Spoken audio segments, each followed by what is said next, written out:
Hello, my friends. I'm the Wolfman Dale Wolfley, and I'm coming to you from the second layer of the Wolf's Den. And this is the Wolfman breakdown for the Kansas State Wildcats. Yeah, it's time to skin the cats. And I want to thank, of course, our sponsors, Little General Stores, and this is the Wolf Den Extra. And of course, you have Kegler's Sports Bar and Grill. It's the home of the Neil Brown radio show, and they have the best award-winning wings. Are you kidding me? Yeah, it's all good stuff. And the important thing, I think this week is that the Kansas State Wildcats are coming in. They're what, number 16 in the country? Hey, last year we went out there. They're number 24, so they're top 25.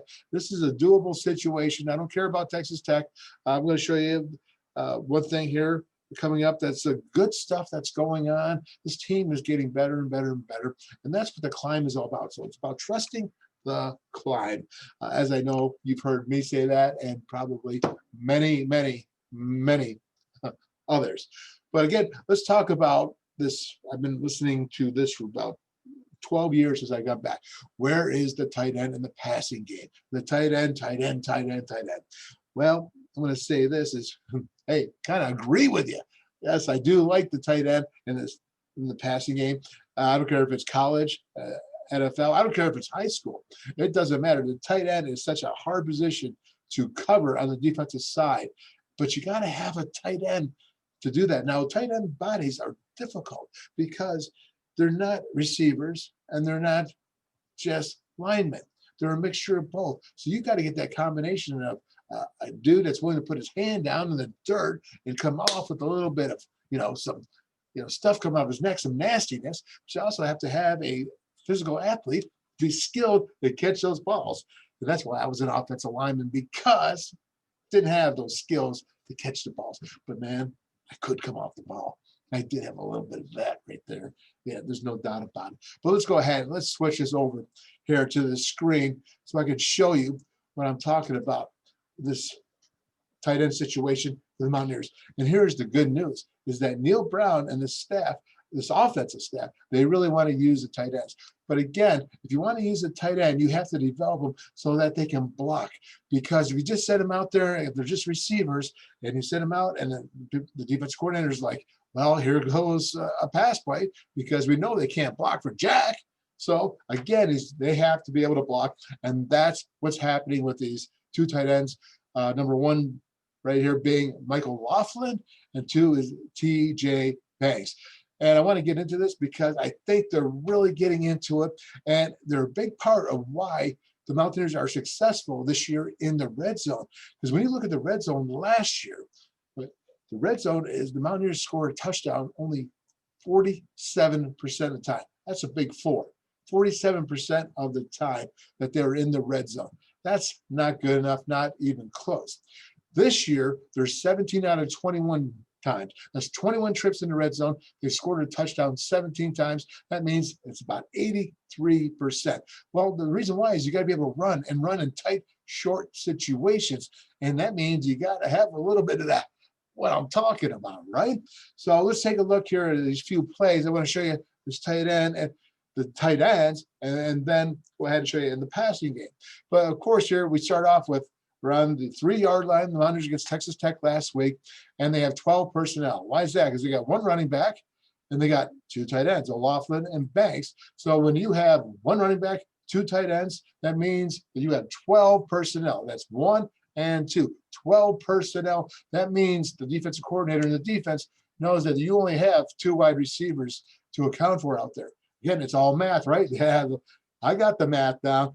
Excellent. Well, let's take a look here and break this down. You're going to see Letty Brown is going to go ahead and run this in standing up, and you're going to see why. Because O'Laughlin comes out and makes a block here, but the whole line, TJ Banks, everybody's making a great block and pushing defenders back. Let's go ahead and take a look here. You're going to motion O'Laughlin over here, where he's going to go ahead and come out and hit the backer.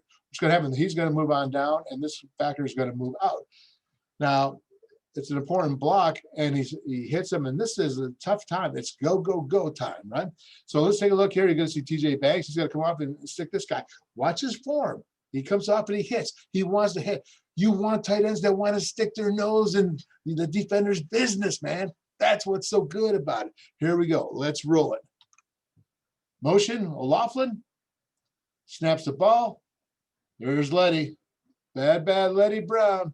And watch it. Look at O'Laughlin hit right here. Now, again, don't know where the ball is going, but TJ Banks, he's here. It's 12 personnel, 2 tights, man. Mountaineers know how to run the ball. Let's go. Roll it. There you go. Look at O'Laughlin. He's battling. It's an excellent job. Let's go ahead and take a look here. Now, we got same thing going on here with O'Laughlin. He's going to motion off right here. And then you're going to see him come back at the snap.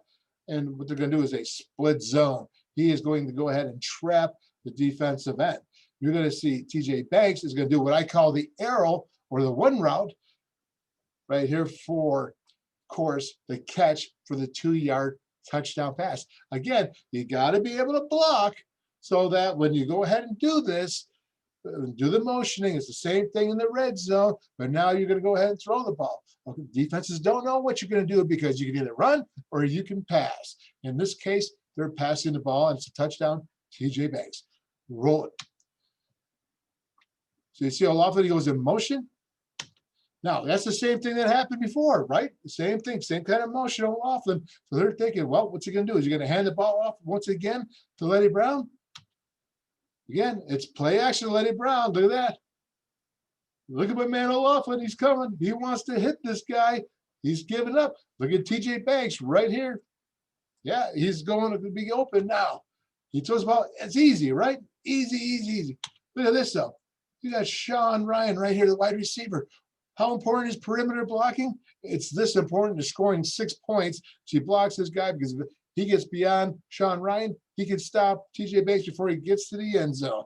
But then again, watch this as well. I want you to see quarterback take a shot, man. You don't think Jared Day's tough? I know he's tough. Roll it. Look at that. Oh, sorry, man. But again, you see TJ Banks, he gets the catch. And right there, Sean Ryan is making the block in the end zone. And that is a touchdown. Big time. Again, you're going to run the ball or you're going to throw it. Red zone. Hey, that's good stuff, man, because you can go either way. Defenses can't figure you out because they got to guess. Let's go to the next play. Now you're going to see O'Laughlin here. He's just going to do a 6-yard slant. This is 3rd and 6. This was critical. This is actually towards the end of the game, and it was imperative that he make this catch and not drop the ball. Here we go. Look at my man O'Laughlin. Big, he's 240 plus pounds, man. He's out there. What does he do? Go in motion here. Sam James does. Go ahead. He gives up just a quick 6 yards. You know where the first down marker is. Look at that. There's the first down marker right there. You know where it is, man. Excellent job here. Go ahead. Makes the catch. That's clutch time. What's 3rd down? 3rd down, 4th down. That's critical downs. That's clutch time. I don't care if it's on offense. I don't care if it's on defense. Right there, it was on offense. And that's a great job. You want a tight end passing game? Well, you have to learn how to block with the tight end in there. And then the passing game comes. Again, don't forget about the reverse flea flicker. Oh, I think it was the 4th play of the game to O'Laughlin, the tight end down there. That's good stuff, man. You can't get better than that. So there's your tight end development in the run and the passing game. I think you're going to see in the second half, you're going to see a lot more of that as well. So let's go ahead. Let's talk about Kansas State. And I want to start off with their offense. And again, Will Howard is your quarterback. As I told you, he's 6'4". He's 230 pounds. They have a big offensive line, just thick dudes. And you know, Kansas State has always wanted to be able to run the ball and to run, physically. And the difference here for this offensive line from last year's, they don't have a returning starter. They have a senior. They got 2 juniors. They have a redshirt sophomore and a redshirt freshman on the offensive line, a tackle. So they're not overly experienced. And you can see when you look at their numbers, okay, with Kansas State, Okay, their rushing offense is 72nd in the nation with 129 yards average. Now, you say, what? 129 yards? Because I want to show you this, talk about this guy here with Deuce Vaughn, the running back. He is 5'5". He's a true freshman, just like Will Howard. He's a true freshman, and he's 5'5", 165 pounds. The only problem is he runs like he's 6'5", 265 pounds. But again, 129 yards rushing, that is not the usual K-State because they like 11 personnel, they like 12 personnel, they like 21 personnel with the fullback. Now remember, this team likes the fullback. So if you go 11 personnel, you got 3 wide receivers, right? Because you got 1 running back, 1 tight end, 3 wide receivers. Again, you can only have a max of 5. Math again, right? So then you go 12 personnel, you have 1 running back, 2 tight ends, 2 receivers, right? Absolutely. You understand what I'm going at? So 21 is 2 running backs, 1 tight end. So then you're going to have what? 2 receivers. Okay, so then if you go 20, so that means 2 running backs, 0 tight ends. That means you got 3 wide receivers. So that's 20 personnel. And that's called the 20 speed because they're using all quick guys, not that big, heavy fullback in there who's a pounder. They got 2 of them, and Marta and Deneen, who they both have a couple of varsity letters, and they're physical. Why they're not finishing off with their offensive line in the run game, I'm not sure. I can't honestly tell you that, but I will say this, is that they're still disciplined. They don't get penalties. They don't get holding calls. They don't knock themselves behind the chains. They're still going forward at the time for 129 yards. So if you look at that, and Will Howard now, his last week against Kansas, he had 234 yards of passing. And he went ahead and he did a nice job. He can do a lot of things, but what he can really do special is he can run the ball. And again, let's go back to Texas Tech. So if I'm a Kansas State Wildcat coach, right, and I've won 4 national championships in lower divisional levels as the coach there has, and he's looking at the staff, and they were with them, and they're saying, okay, well, this Henry Colombi from Texas Tech, he used his legs a lot. The secondary really covered, and their defense, the defensive line of the Mountaineers, put pressure on Colombi. But Colombi was able to do what? He was able to use his legs to move the first down markers. And I think when you sit there and you look at Will Howard, a true freshman, very, very talented. And unfortunately, it looks like he's going to be around for a while. But again, is they're going to, I think, really try to include his legs in this game. I mean, why wouldn't you? If you went and saw what you saw last week, and let's take a look at this here. But when you look here, you're going to see this right there. Okay. So again, you see the circle? That's Will Howard. Now you see empty set. That means that there's 5 wide receivers out here. That's it, 5, and you got 0 backs. That is called empty set. Always got to learn the whole numbering system and what coaches are talking about, because then you really start to get an idea about the game. But you're going to see that Howard, he's going to drop back, but then he's going to run the ball. TCU only rushes 4. He spreads out. The middle of the field's wide open. This is what this cat can do. He is 6'4", 230 pounds, tough to bring down, and he's got a decent arm. Roll it. So what you have here, again, look at this. This is a draw, man. That's a draw. Look at this. He comes out, gets by the safety. TCU makes heyday, man. Heyday. Look at this. Not bad. Shaboom, shaboom. Ya-da-da-da-da. That's it, man. That's what he can do. And that's what I fear, because he's averaging 4 yards per carry. And that means that he is able to run the ball. Now, what do they like to run on the offense? For running wise, they like to run this stretch zone, inside zone, split zone, the power, the QB power, all that together. They like to do all that. So again, there's nothing new. This is the same Kansas State. This is the Kansas State 10 years ago as it is. I mean, they just came in and just kept going with what everybody else was doing beforehand. And Kansas State, they're disciplined and tough. And that's who they are. So when you look at this and you're seeing this offense is, they're They beat TCU 21-14. You're going to see here in a second how they did that.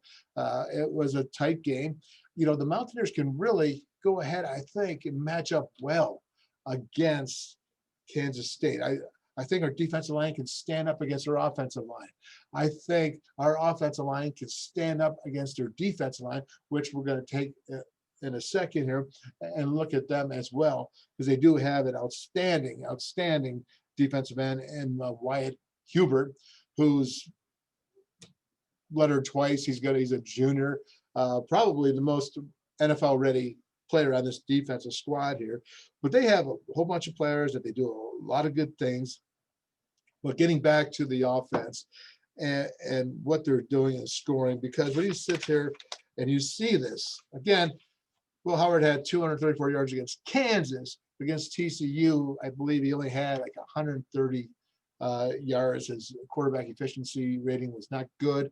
He was below 50% completion percentage, and he just threw one interception. But again, they won. Kansas State once again finds a way to win, and as you will see here. But again, now their total offense for K-State is 368 yards. It's 368 yards. So you're running 129 yards, and the passing offense is 238. So again, last week, Howard he threw for 234. Again, his numbers are good. They're okay. They're not great. I mean, you would think that if you were the number one team in the Big 12, although there is a lot of parity now in the Big 12 this year, but if you think you're number one, your numbers would be better. And what I see from this, I see tough, gritty. They don't turn the ball over. You know what they are? They are a +8. That means that they have 8 turnovers to their turnover. So they're 8 above what they turn the ball over. That usually means you're winning. Yeah, I'd say so for sure. And I think the important thing then to know is that the Mountaineers are going to have to play tough. I think what the defensive line can do is Tony Fields is back now. So even though he was ejected from the last ball game, he sat out the second half, and he's back now. He can go ahead and start the game. And then you have, of course, Josh Chandler Samito in their backers. Boy, I really like those two as a combo. And then, of course, X-Ray Low is really coming on. And then we just go back to our defensive secondary. We have 11 defensive players that are really playing well. I thought last week against Texas Tech, I thought that there was no phase, offense, defense, or special teams that played very poorly or poor. I thought it was a competitive game. I think that the Mountaineers played hard. I think there's a couple of circumstances that got them. Obviously, on offense, you got some drops going on there. A couple times in the running game, didn't get what you needed. On defensive, I think the tempo at first affected them. They came out, answered the bell, certainly in the second half, and settled down and figured things out. But again, for a young team, you see that stuff, the tempo stuff, you don't know it until you do it. I'm just telling everybody out there. When I used to run tempo on offense, and it was 2-minute drill, because that's what we did back then, 2 minute. You never saw us run anything fast unless it was the 2 minute. But when we did 2 minute, man, I was dying. I mean, I couldn't wait to score. Couldn't wait to score, because then I could get off the field. True story. Anyways, so we're Kansas State. And here's one other thing here I want to point out. Last week against Texas Tech, okay, they were about 20% RPO, run pass option. Kansas State, their offense, they are not. They are not, but 2%. I think they had a total of 5 plays in the whole breakdown that they did an RPO, run pass option. If they did, it was a bubble screen, kind of like what you saw last week against Texas Tech. So when you look at the wide receivers, they have decent receivers. They're not earth-shattering. They're good. Look for the tight end. Now, we just talked about the tight end for the Mountaineers having a passing game. You got to look at this Briley Moore. He's leading the team in receptions, and for 17 receptions for 234 yards, and leading the team in touchdowns with 3 touchdowns. Now, he's not the leading receiver, because that is, of course, Deuce Vaughn, the 5'5" uh, running back, averaged 5 yards per carry. But he's the only player in college football this year to be the team leading rusher and leading receiver. He's got 300 yards, 324 yards rushing thus far in 5 games, and he has 360 yards receiving. Kind of use them the same way as we use Letty Brown and Alex Sinkfield out of the backfield there. So again, is if you go ahead and watch the Wolf's Den for the Neil Brown TV show, I will show you Deuce Vaughn, and really, he's just a tough guy, a true freshman. Unbelievable. Anyways, so you put those in there. Bradley Moore, the tight end, he is a transfer out of Northern Iowa. He's a fifth-year guy, and again, is that vertical man. Watch out. I showed you what the arrow route was with TJ Banks earlier, but that vertical down the seam, got to look out for that. There's no doubt our Mountaineers really got to be wary of that. As I said, he has 17 receptions. I mean, it's not a whole bunch right now, receptions. And you go and you look at the other receivers, and they're 14 and 12. And I think they only have 4 in double-digit numbers. So anyways, that is the rushing. That is their passing. They're going to score points on. They're going to score points on being physical, taking opportunities of opponents' mistakes. That's offensively, defensively, and special teams. You want to talk special teams? Let's talk special teams, because that's what Kansas State is really, really good at. And when I think about it, last week, Brooks, the wide receiver, number 88, he returned 2 punts for touchdowns. So that was 14 points right from 2 punt returns.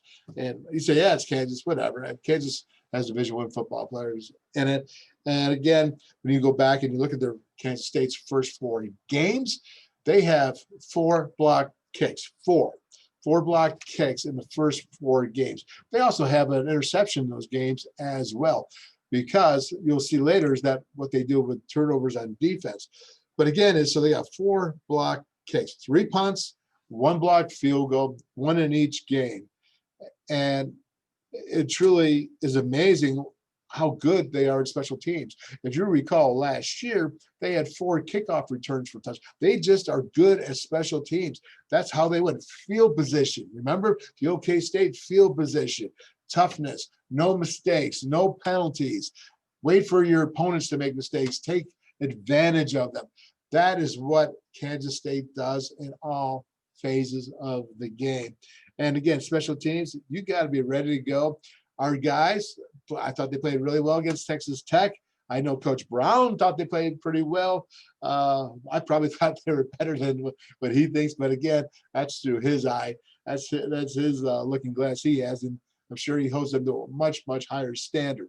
And when I look at this here coming up here on defense, you're going to see how they really intertwine and take advantage with because they have 7 interceptions thus far this season, and you're going to see here the defense and what they're doing. Because you know what's really cool about this defense is they don't have to blitz a lot, because they have 4 defensive linemen that can really put pressure on the quarterback. They have 14 sacks thus far this season. Wyatt Hubert, number, I think I want to say 56. I'm going to probably screw this up, but he has 3 sacks, and he has been a special cat, and he's just put a ton of pressure on quarterbacks for the last 3 seasons. Well, 2.5 seasons thus far. So when I look at Kansas State on defense, and I see it here, the rushing defense, they're 56 in the country, giving up 159 yards. 159 yards, that's, middle of the road, although it's not great. Not great. Again, these numbers are not too bad, but they're not fantastic to be leading what? The Big 12, because they keep winning off of scoring touchdowns, off of interceptions, scoring off of special teams, field position, no mistakes, waiting for mistakes from the opponents. That's what they do. Penalties, all that together. That's your winning combination. And that's why they are so tough. In the passing game, let's see here. I'm screwing this up here. Passing defense, they are giving up 269 yards of passing for a total defense of 428 yards. 428 yards.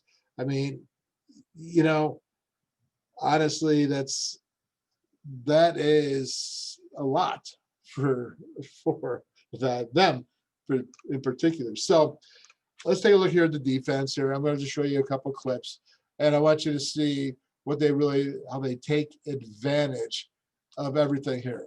So again, we're going to go here. Look what we got here. We got two cornerbacks here. Now, these two cornerbacks, of course, are pretty darn good. You can see right here, they are going to go with a little bit of press man. So when the ball is snapped, they're going to run with them. Now, they really like to snap. And what do they like to do? They like to go cover 4, cover 3, cover 2, cover 2 Tampa, cover 1, which is the only really man free. Now, they'll go zero a little bit, but not as much, because they really rely on these 4 defensive linemen to put pressure on the QB. And again, is if you got these DBs that can run with them, why not? They have 7 interceptions in 5 games. That is number 1 in the Big 12, and that's number 10 nationally. That's pretty doggone good. So let's go ahead. Let's take a look at what you got here. TCU is going to throw the ball. It's going to go deep. What do they got here? They got 2 cornerbacks. Number 1 is a junior. Number 6, that is Justin Gardner. He has 2 interceptions on the year with 10 tackles, but he's got 5 pass breakups. 5. That's a lot, right? So you got the other cornerback here, and it's Boy Doe. And he has 14 tackles. He's got a TFL. Oh, he's got 2 interceptions as well, and he's got 4 pass breakups. So again, you got 2 corners. He's a sophomore, by the way, so he's going to be around a bit. But you got 2 corners that can go ahead and run. Roll it. Go ahead. You see the defensive line coming up. Look at the backer. You got Hughes. You got Sullivan, 2 seniors. By the way, those 2 backers, they played high school together. Yeah, the Mike and the Will backers. Okay, so let's go ahead and take a look here. You can see the cornerback right here. He is running with them, and he's running with them. You can see this is cover 4 right here because he was going to play the run. He bit up on the play fake, and he's got quarters, and this is why they're turning. Because all quarters is really it's zone, but when the receiver takes an outside release, like this man has here, he turns his back, and it just becomes man. Roll it.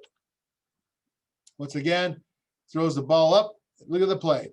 That is an excellent job, excellent play. He is there.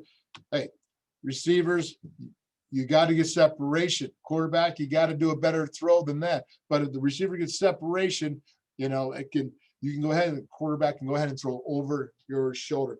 But this is their defense. And again, as they got playmakers, 2 picks, right? Yeah, very good. Now I'm going to show you this one because that's actually in the Wolf's Den on the Neil Brown TV show. Can't do that. That would not be extra then, would it? Okay, so now you're going to see TCU once again passing. They are in what I call cover 4 again here.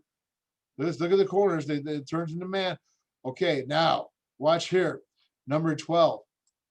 Right there, that's the nickel. His name is A.J. Parker. He's a senior, 5'11", 178.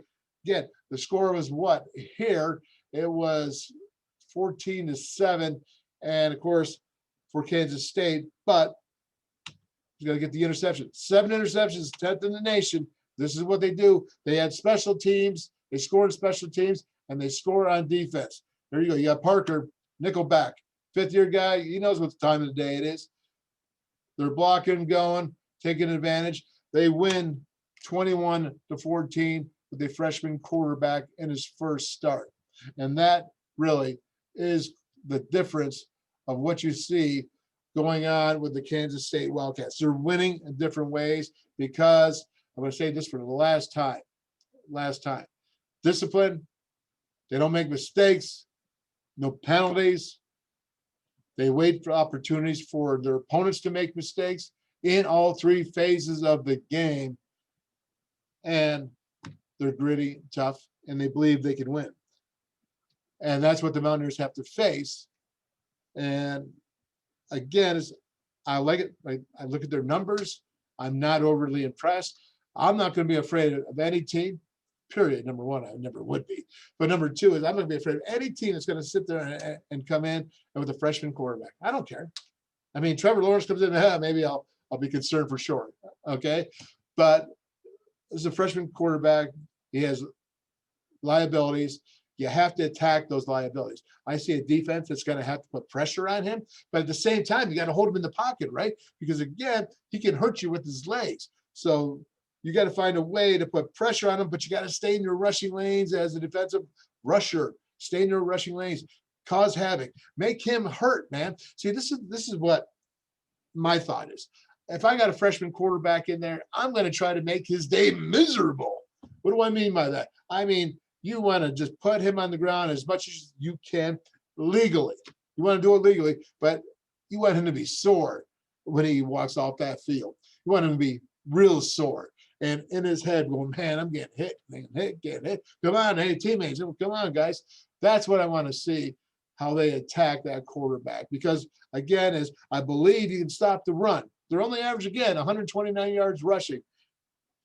You have to go ahead and make sure that you can shut down their passing game. I would shut down the run because that Deuce Vaughn, once again, 5'5", 165-pound little Superman, he is good. Shut him down and then make this freshman quarterback beat you. If that freshman quarterback beats you, you say, okay, son, that's a good job. That's a good job because we took away what you were best, your best football player was Deuce Vaughn, and made you go ahead and beat us. I can live with that. I can live with that. Again, is you have to focus on all phases. Special teams is huge, baby. I'm telling you, it's huge. Mounties can win this game. They can go up, be 3-2 in the Big 12, 4-2 overall. The season is just halfway going. Just halfway going. The Mountaineers are getting better, man. They just got to go ahead and make those plays. They're right in it. They're competitive. They're right there, man.